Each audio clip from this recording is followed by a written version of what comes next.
CMR family mall ఇప్పుడు మన కేపీహెచ్బీలో ఫిబ్రవరి 10వ తేదీన ప్రముఖ నటి శ్రీలీల గారిచే ఘన ప్రారంభం.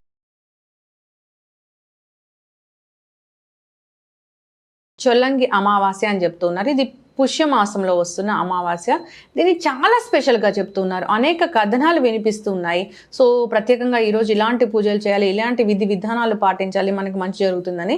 సో పూర్తిగా మార్నింగ్ నుంచి ఈవినింగ్ వరకు ఈ అమావాస్యను మనం ఎలా జరుపుకోవాలి, ఇది నిజంగానే అంత స్పెషల్ అమావాస్యన వివరాలు తెలుసుకుందాం. మనతో పాటు ఉన్నారు ప్రముఖ vegetable therapist and sun spiritual society founder Vikramaditya గురువు గారు. గురూజీ నమస్తే అండి. సూర్యోస్మితల్లి. గురూజీ, అంటే అమావాస్యలు పౌర్ణములు వచ్చినప్పుడల్లా స్పెషల్ అమావాస్యలు స్పెషల్ చెప్తుంటారు. అయితే దీనికి ప్రత్యేకంగా ఒక పేరు చెప్పారు, చొల్లంగి అమావాస్య అని. అసలు ఏంటి గురువు గారు? మనకి తూర్పుగోదావరి జిల్లాలో చొల్లంగి అని ఒక గ్రామం ఉందమ్మా. మనకి పుణ్యతీరాల్లో ఒక పాయ చొల్లంగి మేంచి వెళ్ళి బంగాళాఖాతంలో కలుస్తుంది. అంటే అమావాస్యలు పౌర్ణములు స్నానాలకి పేరు. అంటే మనం చేసినటువంటి ప్రారంభ కర్మలను వదిలించుకోవడానికి కావచ్చు, నెగిటివ్ ఎనర్జీని వదిలించుకోవడానికి కావచ్చు, ఇలా చేసేవన్నీ స్నాన విధితో దీన్ని విశేషంగా చేస్తూ ఉంటాం. అంటే ప్రతి నెలలోనూ అమావాస్య పౌర్ణములు మనం విధిగా పాటించాలి. ఎందుకు అంటే ఇది చంద్రుడికి చీకటి, మనకు చీకటి రాత్రులు అమావాస్య. అంటే మనలో ఉన్నటువంటి చంద్రుడి శక్తి మనస్సు కొంచెం ఇబ్బందిగా ఫీల్ అవుతుంటాం. ఎందుకంటే చంద్రుడి యొక్క కాంతి లేదు కాబట్టి మనం చీకటిలో ఉంటాం. మన మనసు బిక్కుమంటూ ఉంటుంది. లేకపోతే మనం మాట్లాడే మాటలు అవతల వాళ్ళని ఇబ్బంది పెడతాయి. లేకపోతే వాళ్ళకి మనం మాట్లాడేవి అర్థం అవ్వకపోవచ్చు. ఇవన్నీ వస్తూ ఉంటాయి. అందుకని ఒక్కొక్క అమావాస్యకు ఒక్కొక్క పేరు ఉన్నట్టు దీనికి మౌని అమావాస్య అంటే మౌనంగా ఉండడం ఉత్తమం. ఇందులోనూ ఇది పుష్యమాసానికి సంబంధించింది. పుష్యమాసం చివరి రోజు నెక్స్ట్ మనకి మాఘమాసం. ఓకే, అంటే ఈ అమావాస్య తర్వాత మాఘమాసం వచ్చేస్తుంది. అందుకని ఇక్కడ ఇది కర్మస్థానం, దశమస్థానం. 10వ ఇంట్లోంచి 11వ ఇంట్లోకి వెళ్తుంది. అది కుంభరాశికి సంబంధించింది. మాసం కూడా మాఘమాసంలోకి వెళ్తున్నాం. కర్మకారకుడు, కర్మసాక్షి శనేశ్వరులు, సూర్యనారాయణమూర్తి. ఇక్కడ మనం ఏదైతే సత్కర్మలు ఆచరిస్తామో అది మన జీవితంలో అభ్యున్నతిని చేకూరుస్తుంది. ఆ రోజు నక్షత్రం కూడా ఏదో శ్రవణ నక్షత్రం కూడా ఉంది, అది చంద్ర నక్షత్రం. 8వ తారీఖు, 8 అంటేనే శనికి సంబంధించినటువంటి నెంబరు. ఇక చీకటి అంటే నల్లగా ఉంటుంది, చీకట్లో నల్లగా ఉంటుంది. 8 అంటే శనేశ్వరుల వారు కూడా నలుపుకి సూచకం కాబట్టి ఇది మనం చేసే కర్మలు శని యొక్క ప్రభావాన్ని తగ్గించుకోవడానికి ఉపయోగపడుతుంది.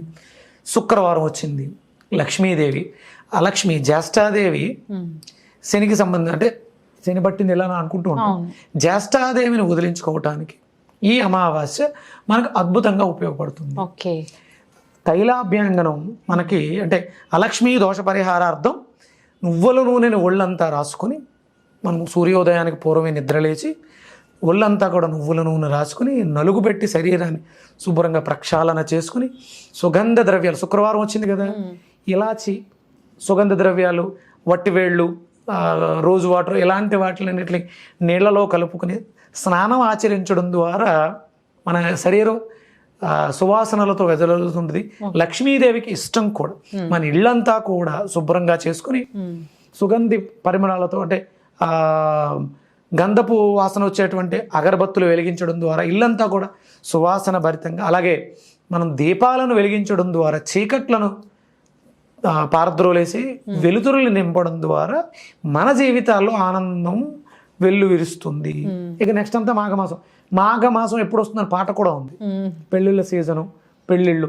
అలాగే సూర్యనారాయణమూర్తిని విశేషంగా ఆరాధించడానికి అద్భుతమైనటువంటి మాసం. అంటే ఇక్కడ మనం ఈ చొల్లంగి అమావాస్యని పాటించడం ద్వారా మన జీవితంలో మాఘమాసం వస్తుంది. ఓకే, అంటే స్పెషల్ గా ఈ గుడికి వెళ్ళాలి, పూజ చేయాలి, అలా ఏమైనా ఉంటుందా గురువుగారు? అమావాస్యకి లక్ష్మీదేవికి చాలా స్థానం ఉంది. అలక్ష్మిని మనం బయటికి గెంటడానికి, అంటే లక్ష్మీదేవిని విశేషంగా ఆరాధన చేస్తే జ్యేష్ఠ లక్ష్మి వెళ్ళిపోతుంది. ఇంట్లో ఏడుపులు, పెడబొబ్బలు, గొడవలు లేకుండా సంతోషంగా నవ్వుతూ ఉండాలి. అంటే లక్ష్మీదేవి స్థిర నివాసం ఉండాలంటే ఇంట్లో ఏడుపులు, గోడలు, పెడబొబ్బలు ఉండకూడదు. మన శరీరాల్లో విష్ణుమూర్తి అంటే ప్రేమతత్వాన్ని పెంపొందించుకోవాలి. అందుకని విష్ణు ఆలయాలకు వెళ్ళి విష్ణుమూర్తిని ఆరాధించడం, అలాగే లక్ష్మీ దేవాలయాలు, అంటే విష్ణుమూర్తి ఉన్న చోట లక్ష్మీదేవి ఉంటుంది కాబట్టి మనం విష్ణాలయాలకు వెళ్ళి విష్ణుమూర్తిని, లక్ష్మీదేవిని ఆరాధిస్తే విశేషమైనటువంటి యోగం.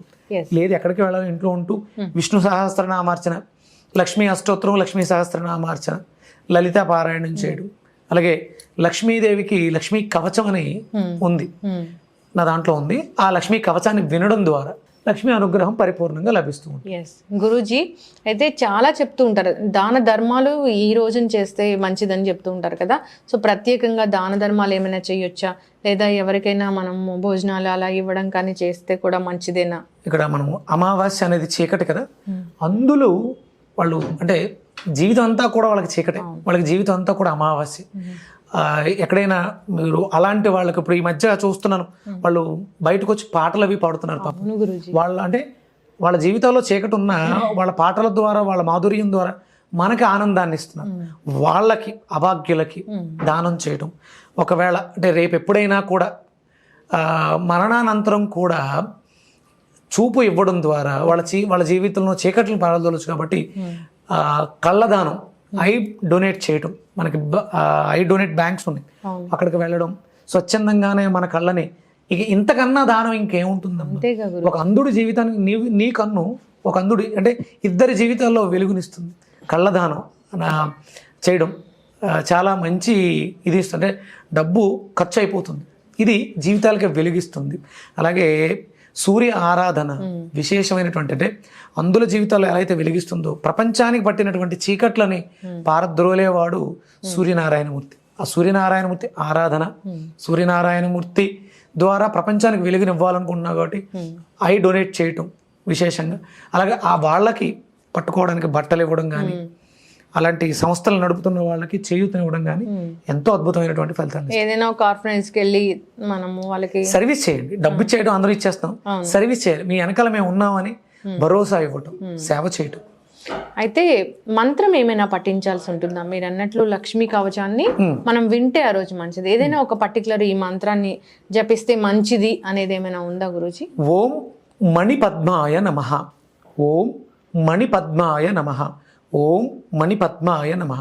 ఈ మంత్రం మన మణిపూరక చక్రాన్ని జాగృతపరుస్తుంది. మనలో ఆర్థిక సమస్యలకి, దీర్ఘకాలిక ఆర్థిక సమస్యలకి, దీర్ఘకాలిక అనారోగ్య సమస్యలకి కూడా ఇది అద్భుతంగా ఉపయోగపడుతుంది. ఓకే, ఎస్, ఖచ్చితంగా గురూజీ. సో ఏదైనా ఒక స్పెషల్ డే వచ్చిందంటే ఆ డేని ఎలా విధి విధానంగా జరుపుకోవాలని చాలా మంది ఆలోచిస్తూ ఉంటారు. So at the same time చాలా మిస్గైడ్ కూడా చేస్తూ ఉన్నారు. అంటే ఈ రోజు ఇలా దీపాలు వెలిగించండి, ఇది జరిగిపోతుంది, అది జరిగిపోతుంది అంటే చాలా మంది అది విని దాన్ని ఫాలో అవుతూ ఉన్నారు.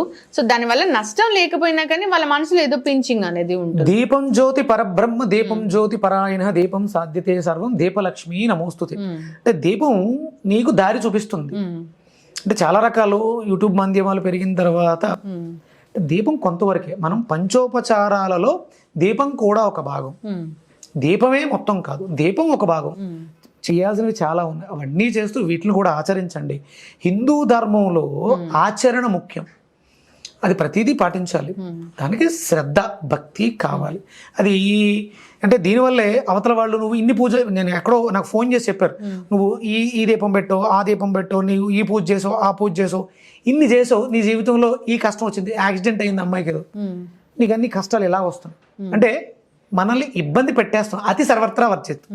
విపరీత వినాశకాలే విపరీత బుద్ధి, మనం చేసే విపరీతాలే వినాశనాలని చేకూరుస్తుంది. మనకి శాస్త్రము, ధర్మము ఏదైతే చెప్పిందో దాన్ని అనుసరించాలి, ప్రతిదాన్ని పాటించాలి. అది ఎక్కడుంది, దానికి ఆధారం ఏంటి, ఎవరు చెప్పారు, ఎందుకు చెప్పారు, ఇవన్నీ కూడా శ్రద్ధగా చేయాలి. దానికి ఒక బాధ్యత ఉంటుంది. సన్ స్పిరిచువల్ సొసైటీ, సూర్యుడు జ్యోతి అంటే వెలుగునిస్తాడు. దీని ద్వారా ఆదివార నియమాలని పాటించండి. నేను చాలా చెప్తుంటానమ్మా, ఎక్కువ అందులో చెప్పేది ఆదిత్య హృదయమే మీ జీవితానికి మార్గం. ఇంకా మీరు 100 రకాలు ఏమి చేయక్కర్లేదు. సూర్యుడిని ఆరాధించండి, ఆయన జ్యోతి, ఆయన కోసమే దీపం పెడుతున్నాం. ఆయన లేకపోతే ఈ ఒత్తి వెలగదు, ఆయన లేకపోతే యజ్ఞం చేసే హవిస్సు మండదు, ఆవునే తయారవదు. ఒక్కటే ఉంటుంది కారణం, అది నమ్మకంతో చేయాలి, భక్తితో చేయాలి. ఎక్కువ ఏదో చేసేస్తే ఏదో వచ్చేస్తుంది. ఒక దీపం పెట్టండి, స్వచ్ఛమైనటువంటి ఆవు నేతితో దీపం పెట్టండి, స్వచ్ఛమైనటువంటి నువ్వుల నూనెతో దీపం పెట్టండి, ఏమీ లేదు కొబ్బరి నూనెతో దీపం పెట్టండి. దీపం అనేది అవసరం, పంచోపచారాలో అదొక భావం, అదే మొత్తం కాదు. అమావాస్య మన జీవితాల్లో ఆ చీకట్లను పారద్రోలాలి, అలక్ష్మి దోష పరిహారాలు జరగాలి. నువ్వుల నూనెని శిరస్సు మేంచి పాదాల వరకు రాసుకుని, నలుగు పిండి పెట్టుకుని స్నానం చేసి, సుగంధ పరిమళాలతో స్నానం ఆచరించి ఇంట్లో దీపం పెట్టుకుని సుగంధ పరిమళాలు వెదజల్లి అగరబత్తులను వెలిగించి లక్ష్మీ స్తోత్రాన్ని పఠించండి, అందరి జీవితాలలో వెలుగొస్తుంది. ఎస్, ఖచ్చితంగా గురూజీ. సో స్పెషల్ డేని ఏ విధంగా జరుపుకోవాలంటే చాలా చక్కగా చెప్పారు. అందరూ విధి విధానంగా దీన్ని పాటించాలని కోరుకుందాం, అంతా మంచి జరగాలని కోరుకున్నాం. చాలా చక్కటి ఇన్ఫర్మేషన్ గురువు గారు, ధన్యవాదాలండి. సూర్యోస్మి.